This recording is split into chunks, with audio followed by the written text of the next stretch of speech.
KPM.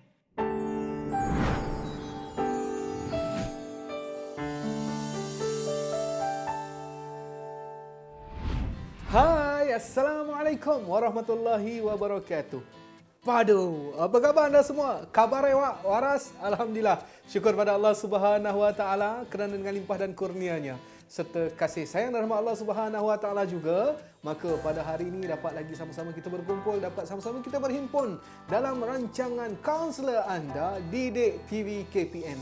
Hari ini anda bersama dengan saya, Cikgu Abdul Muiz bin Muhammad Rusli. Saya bertugas sebagai seorang guru bimbingan dan kaunseling di Sekolah Menengah Kebangsaan Sungai Besar Selangor. Murid-murid sekalian, apa khabar semua? Alhamdulillah, sihat ke tu? Buat apa tu?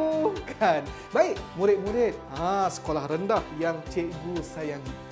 Apabila kita bercerita tentang masalah, mungkin ada antara kita yang rasakan bahawa PKP ini macam satu masalah. Tak seronok, tak best. Yelah kan, sebab kita ni dah rindu sangat nak duduk dekat sekolah, nak jumpa kawan-kawan, nak belajar dengan cikgu. Pakai baju putih, seluar biru kan? Tapi tak boleh. Nak buat macam mana? Mesti kita rasa stresnya. Mesti kita rasa tak best. Mesti rasa tak seronok.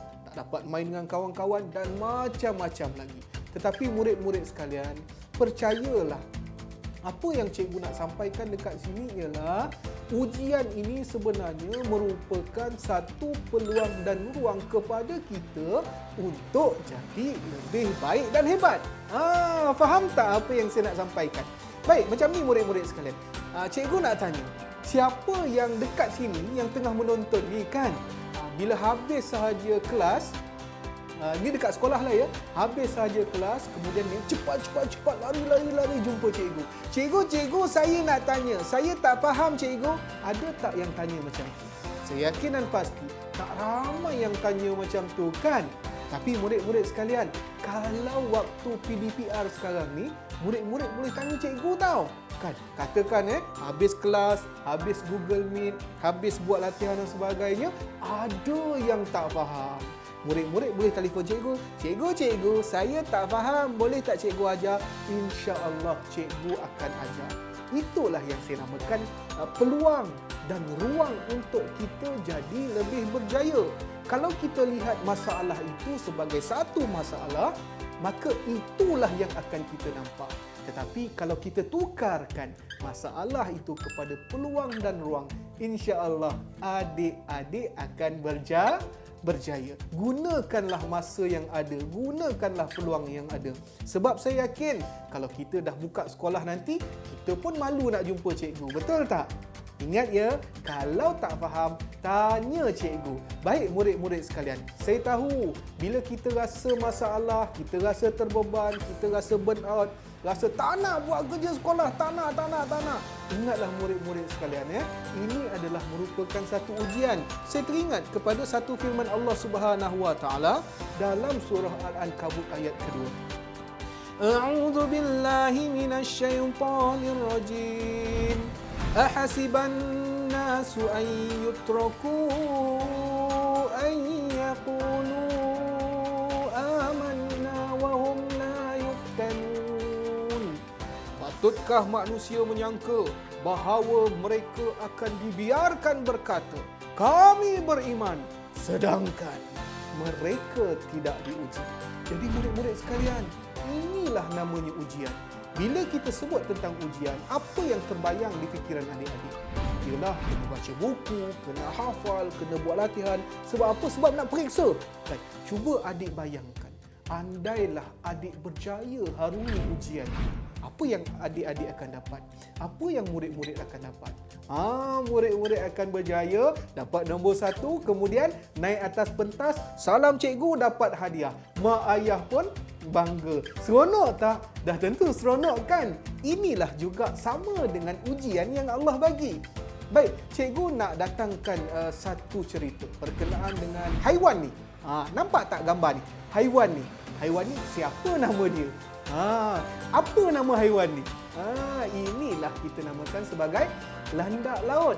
Nampak tak duri-duri yang ada pada haiwan ni? Kan? Nampak tak bentuk ni pun tak berapa cantik kan? Warnanya pun tak cantik, gelap aja, tak menarik langsung. Kalau kita tengok duri-duri tu, saya yakinlah mungkin duri-duri ni akan menyukarkan pergerakan dia. Kan? Dia nak buat itu tak boleh, nak buat ini tak boleh. Dia tak ada tangan lagi kan? Jadi murid-murid sekalian, kesian landak laut ni. Mesti dia akan rasa sedih sebab dia seekor landak laut. Tetapi murid-murid sekalian, cuba bayangkan bagaimana sekiranya datang seekor ikan hiu yang sangat besar, kemudian ikan hiu tu buka mulut dia dan makan landak laut itu. Apa jadi? Adakah landak laut itu akan mati? No. Dah tentu tidak. Bayangkan kalau landak laut itu keraskan dia punya duri-duri itu. Kemudian landak laut itu pun berenang dalam mulut ikan Jaws tu. Apa akan jadi pada ikan tu? Dah tentulah ikan itu akan sakit. Silap-silap ikan hiu itu mungkin akan mati. Nampak tak murid-murid sekalian? Duri yang disangkakan sebagai beban, duri yang disangkakan sebagai yang mungkin menyusahkan, duri yang mungkin rasa macam rimasnya dengan duri ini, akhirnya duri itulah yang menyelamatkan diri dia daripada dimakan oleh ikan hiu. Itulah yang saya nak analogikan dengan ujian kita. Kadang-kadang kita rasa ujian ini macam menyusahkan, menyesakkan dada kita. Rasa macam nak buat apa pun tak boleh. Cuba adik bayangkan, kalau adik pergi main dengan kawan-kawan, kan, main basikal, peluk-peluk kawan, apa akan jadi? Kita tak tahu, mungkin kita akan dijangkiti. Na'udzubillahi min zalik. Nampak tak? Itulah ujian. Bila kita diuji, kita berjaya melepasi ujian itu, insya-Allah kita akan berjaya. Didik TV KPM.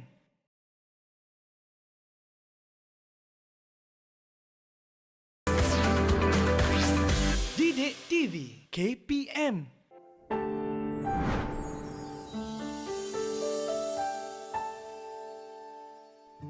Baik, saya nak kongsikan kepada adik-adik sekalian berkenaan dengan belajar semasa PKP.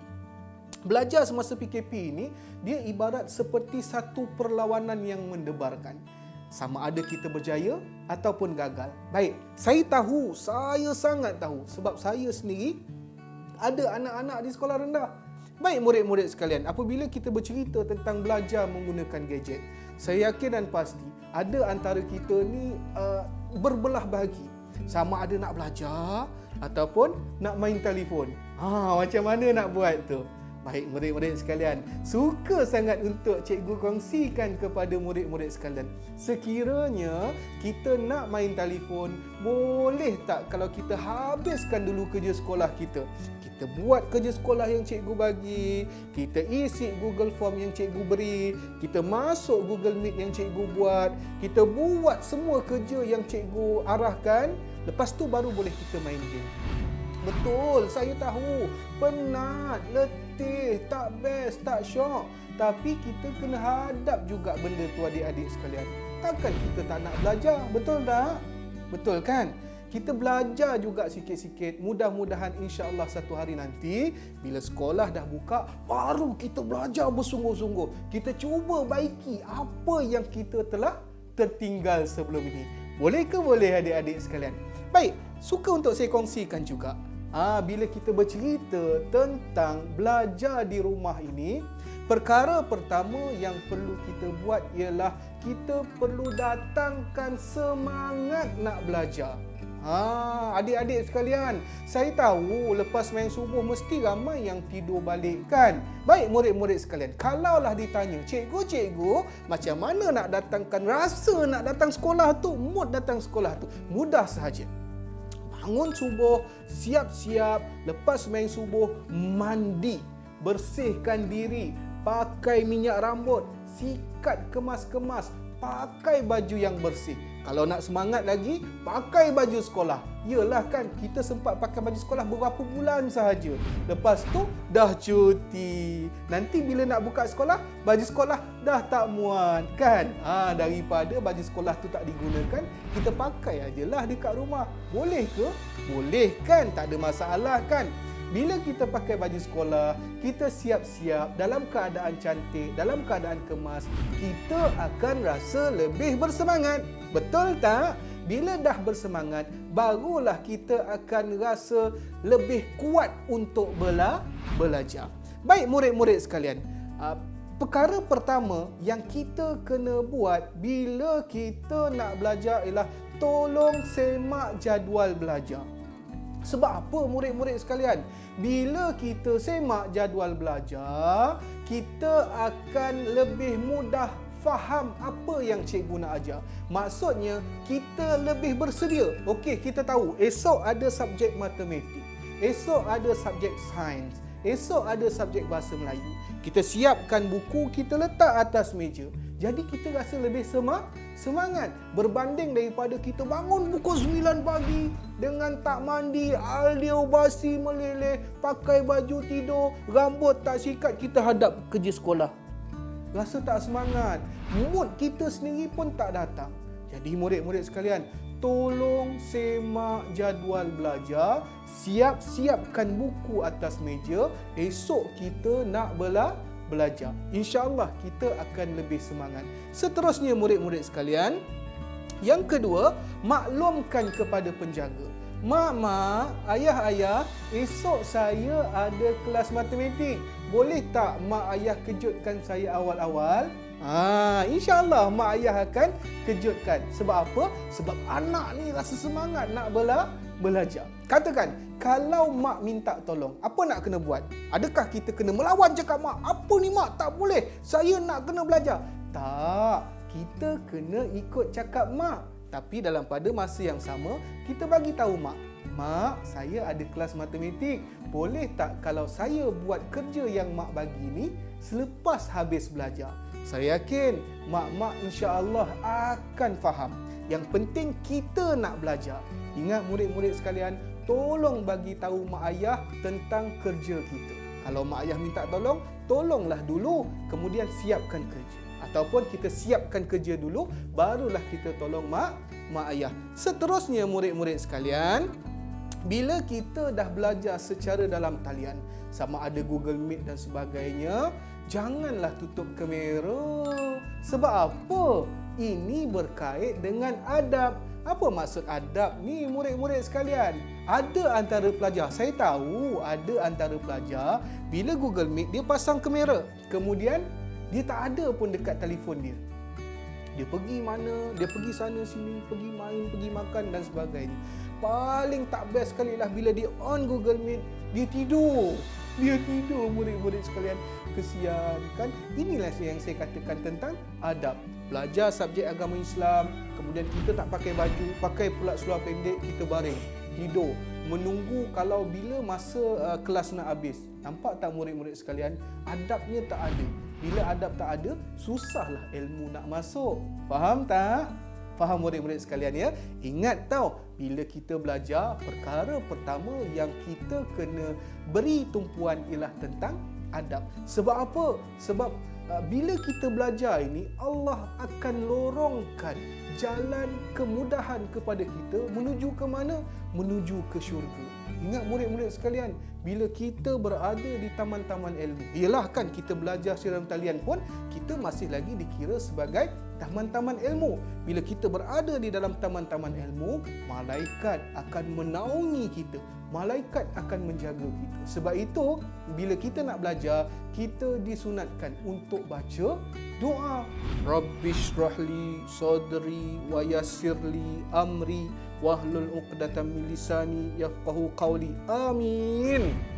InsyaAllah, mudah-mudahan dengan kita baca doa, kita akan dipermudahkan. Seterusnya murid-murid sekalian, bila kita berada dalam Google Meet sebagainya kan, kita kenalah tutup mikrofon.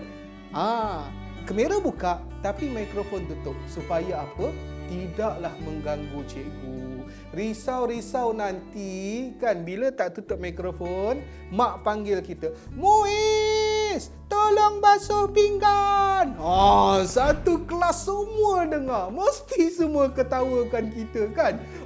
Muiz kena basuh pinggan, Muiz kena basuh pinggan. Malu tak? Sangat malu. Jadi murid-murid sekalian, tutup mikrofon supaya kalau kita bercakap kawan-kawan tak dengar, cikgu-cikgu pun tak dengar. Yang penting jangan pula tutup mikrofon cikgu. Kalau tutup mikrofon cikgu, cikgu aja kita pun tak dengar. Seronok kita tak dengar apa cakap ni. Mana boleh. Penat cikgu tu cakap kan. Didik TV KPM.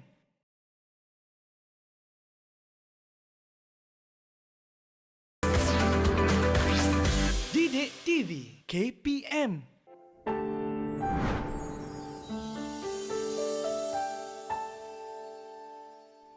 Seterusnya, yang keempat, bila kita nak belajar, carilah tempat yang sesuai. Jangan pula kita belajar belakang ni pintu. Pintu okey lagi. Pintu bilik air, bayangkan kan, kita belajar pasang kamera. Tiba-tiba abang kita keluar bilik air, tak pakai baju, kan malu kan. Kalau boleh, carilah dinding yang belakangnya dinding. Kalau kita buka kamera, tak nampak pun orang belakang. Nampak dinding, nampak muka kita sahaja. Itu juga salah satu adab untuk belajar. Cari tempat yang sesuai. Sebagai contoh yang saya sebutkan tadi, membelakangkan dinding. Paling tidak pun kita duduklah dekat dalam bilik kita. Katakan kalau tak ada line, macam mana cikgu? Mudah sahaja. Carilah tempat yang ada line, walaupun dekat luar. Okey, baik. Murid-murid sekalian, seterusnya, buatlah kerja yang cikgu bagi. Ingat, latihan inilah yang membuatkan kita lebih faham apa yang cikgu ajar. Kadang-kadang kita rasa penatlah nak buat kerja rumah, penatlah nak buat latihan. Jangan. Betul, kita akan rasa penat sebab kita banyak sangat belajar. Jangan tak buat langsung. Boleh buat, katakan kalau tak nak buat hari ini, buatlah esok ataupun buatlah hujung minggu. Tapi kalau buat hujung minggu, makin lama makin banyaklah kerja sekolah yang cikgu bagi. Kan memenatkan kita, kan kita akan rasa terbeban. Bila kita buat kerja sekolah, insya-Allah kita akan lebih faham, dan yang paling penting, kita akan lebih pandai. Pandai anak-anak murid yang berada di rumah sekarang ni. Baik, bila kita bercerita tentang belajar dan sebagainya, semua ini berkait dengan pilihan. Pilihan itu terletak di tangan siapa? Pilihan itu terletak di tangan kita lah. Janganlah kita mengeluh kan. Bila kita diuji ni, saya dah sebut dah tadi kan, ujian ini sebenarnya meningkatkan keimanan kita. Jangan kita mengeluh dengan ujian, kerana ujian itulah yang membuatkan kita lebih kuat, kita lebih baik, dan kita lebih hebat daripada sebelumnya.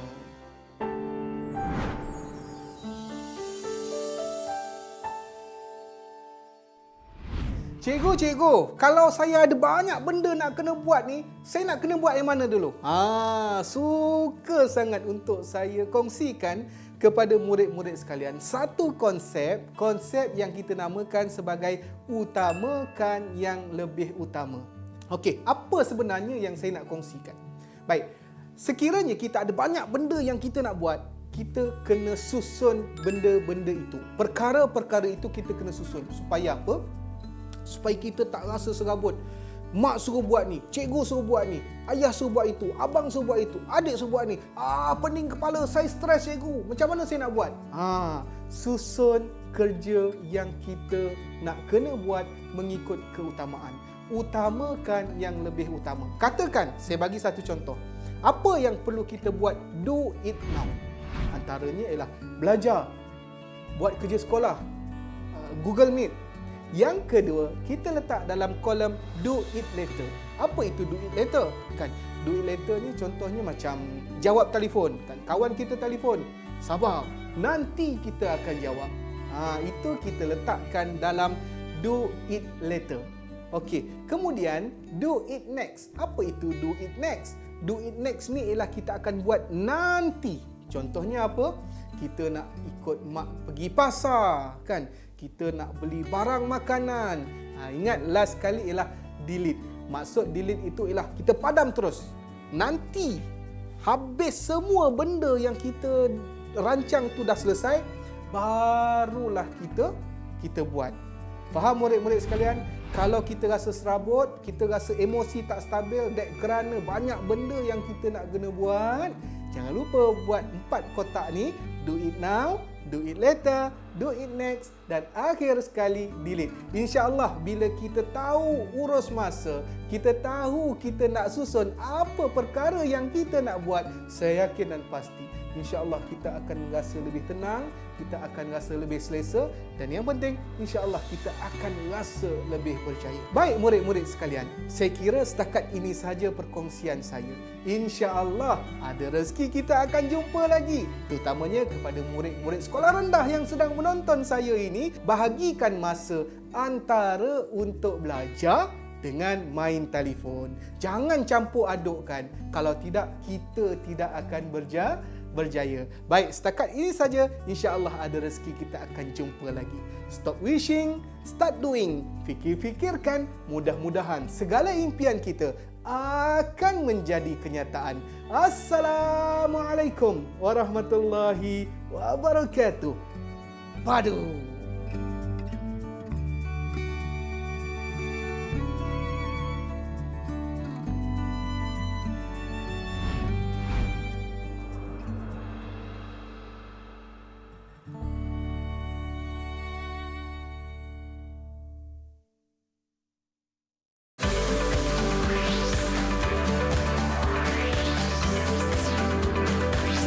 Didik TV KPM